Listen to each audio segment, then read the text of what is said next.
बहुत पुरानी बात है। एक दूर दराज के मुल्क से एक शख्स सल्तनत ए रूम में आया। वह शख्स अपने आप को दुनिया का सबसे बड़ा अक्लमंद और आलिम समझता था। उसका तकब्बुर इतना ज्यादा था कि वह हर शहर जाकर वहां के सबसे बड़े अक्लमंद को हराने का दावा करता। उसका मानना था कि दुनिया में ऐसा कोई सवाल नहीं बना जिसका जवाब उसके पास ना हो, और ऐसा कोई शख्स नहीं जो उसकी अकल का मुकाबला कर सके। एक दिन वह शख्स उस शहर के दरबार में पहुंचा जहां मुल्ला नसीरुद्दीन रहते थे। उसने भरी महफिल में बादशाह के सामने ऐलान किया, मैंने पूरी दुनिया की सैर की है, बड़े बड़े उलेमा को हरा चुका हूं। आज मैं यहाँ के सबसे बड़े अक्लमंद को ललकारता हूं। मेरे पास 3 ऐसे सवाल हैं जिनका जवाब अगर किसी ने दे दिया तो मैं अपनी सारी दौलत उसे दे दूंगा और हमेशा के लिए इस मुल्क का गुलाम बन जाऊंगा। लेकिन अगर कोई जवाब न दे सका तो सबको यह मानना पड़ेगा कि मुझसे बड़ा कोई अक्लमंद नहीं। बादशाह पहले तो थोड़ा परेशान हुआ क्योंकि वह शख्स वाकई बहुत बड़ा आलिम लग रहा था। बादशाह ने शहर के सबसे बड़े काजी और उलेमा को बुलवाया, मगर उस शख्स ने सवाल ही ऐसे पूछे कि सबकी अक्ल दंग रह गई। कोई भी उसके सवालों का जवाब देने की हिम्मत न कर सका। दरबार में खामोशी छा गई और बादशाह की नाक कटने का वक्त आ गया। अचानक बादशाह को मुल्ला नसीरुद्दीन का ख्याल आया। उसने फौरन हुक्म दिया, मुल्ला नसीरुद्दीन को इज्जत और एहतराम के साथ दरबार में पेश किया जाए। सिर्फ वही इस मगरूर आलिम का गरूर मिट्टी में मिला सकते हैं। थोड़ी देर बाद मुल्ला नसीरुद्दीन अपने पुराने और वफादार गद्दे पर सवार, सर पर एक बड़ी सी पगड़ी बांधे दरबार में दाखिल हुए। उनका अंदाज हमेशा की तरह सादा और बेफिक्र था। उन्होंने बादशाह को सलाम किया और पूछा, जहां पनाह, आज इस गरीब मुल्ला की क्या खिदमत है? बादशाह ने सारा किस्सा सुनाया और उस मगरूर शख्स की तरफ इशारा किया। मुल्ला ने उस शख्स को ऊपर से नीचे तक देखा और मुस्कुराते हुए बोले, ठीक है, मुझे मंजूर है, पूछिए अपने सवाल, लेकिन याद रखिएगा, अगर मेरे जवाब ने आपकी अक्ल को थका दिया तो फिर आपको अपनी शिकस्त तस्लीम करनी होगी। वह मगरूर शख्स मुल्ला की सादगी देखकर अंदर ही अंदर हंसने लगा। उसने सोचा कि यह देहाती मुल्ला मेरे सवालों का बोझ कैसे उठाएगा। उसने अपना पहला सवाल पूछने की तैयारी की, जबकि पूरा दरबार सांस रोके मुल्ला नसीरुद्दीन की तरफ देख रहा था। मुल्ला नसीरुद्दीन बड़े आराम से अपने गड्ढे के पास खड़े हो गए और बोले, भाई, वक्त जाया न करो, पहला सवाल करो। दरबार में मौजूद हर शख्स की नजरें अब उस मगरूर आलिम पर जमी थीं। उसने तंजिया मुस्कुराहट के साथ मुल्ला नसरुद्दीन की तरफ देखा और अपना पहला सवाल दागा, ऐ मुल्ला, तुम खुद को बड़ा दाना समझते हो तो बताओ, इस पूरी जमीन का वह कौन सा नुक्ता है जहां से यह जमीन शुरू होती है और वहीं पर उसका बीच का हिस्सा है? सवाल सुनकर दरबार में मौजूद बड़े बड़े उल्मा एक दूसरे का मुंह ताकने लगे। ये एक ऐसा सवाल था जिसका जवाब देने के लिए बड़ी बड़ी किताबें और नक्शे दरकार थे। सबका ख्याल था कि मुल्ला अब बुरी तरह फंस जाएंगे, क्योंकि जमीन की पैमाइश करना किसी इंसान के बस में न था।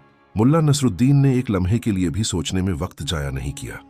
उन्होंने बड़ी संजीदगी से अपने हाथ में पकड़ी हुई लाठी उठाई और अपने गधे के पिछले बाएं पांव के ऐन नीचे जमीन पर गाड़ दी।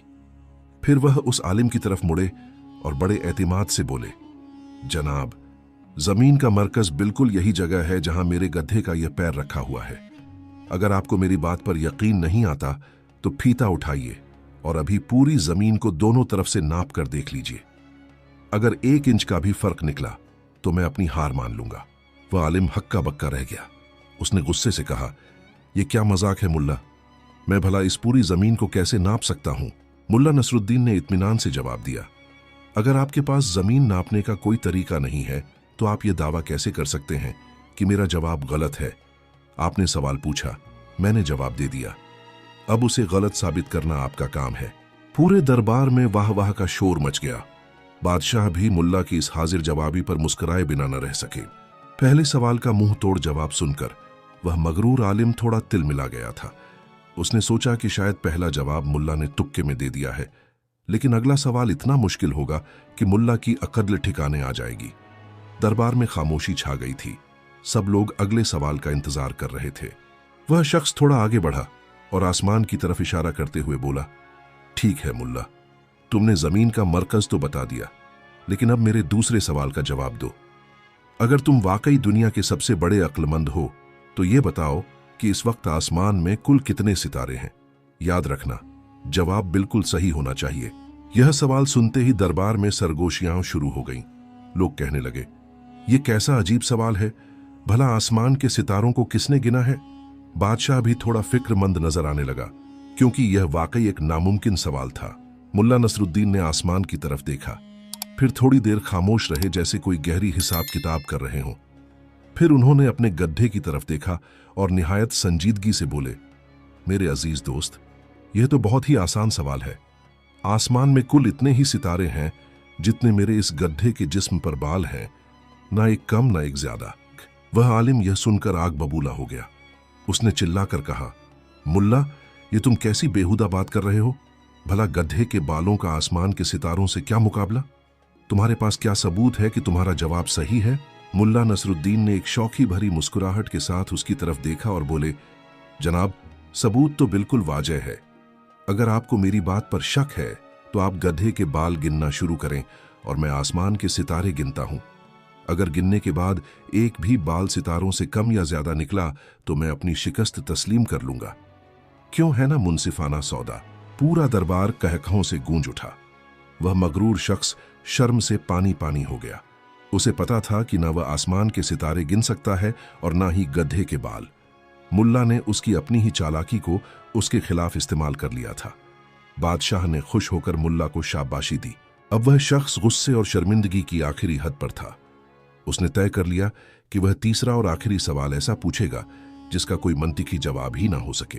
वह मुल्ला के करीब आया और अपनी मुट्ठी बंद करते हुए बोला, मुल्ला, 2 सवालों ने तुम्हें मगरूर कर दिया है, लेकिन अब तीसरा सवाल तुम्हारी अक्ल का ढेर कर देगा।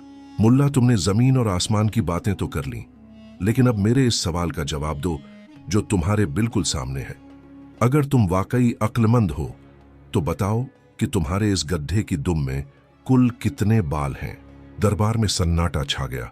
सबने सोचा कि अब मुल्ला क्या कहेंगे, लेकिन मुल्ला नसरुद्दीन के चेहरे पर वही पुरसुकून मुस्कुराहट थी। उन्होंने बिला ताखुर जवाब दिया, मेरे दोस्त, यह तो मेरे लिए बच्चों का खेल है। मेरे गड्ढे की दुम में बिल्कुल उतने ही बाल हैं जितने तुम्हारी इस लंबी सी दाढ़ी में है, ना एक बाल कम ना एक बाल ज्यादा। वह शख्स हैरत से चीखा, मुल्ला, तुम यह कैसे साबित कर सकते हो? यह तो सरासर मजाक है। मुल्ला ने निहायत संजीदगी से उसकी दाढ़ी की तरफ हाथ बढ़ाया और बोले, साबित करना तो बहुत आसान है। आइए, एक बाल आपकी दाढ़ी से उखाड़ते हैं और एक बाल मेरे गड्ढे की दुम से। हम तब तक यह सिलसिला जारी रखेंगे जब तक दोनों जगह बाल खत्म ना हो जाएं।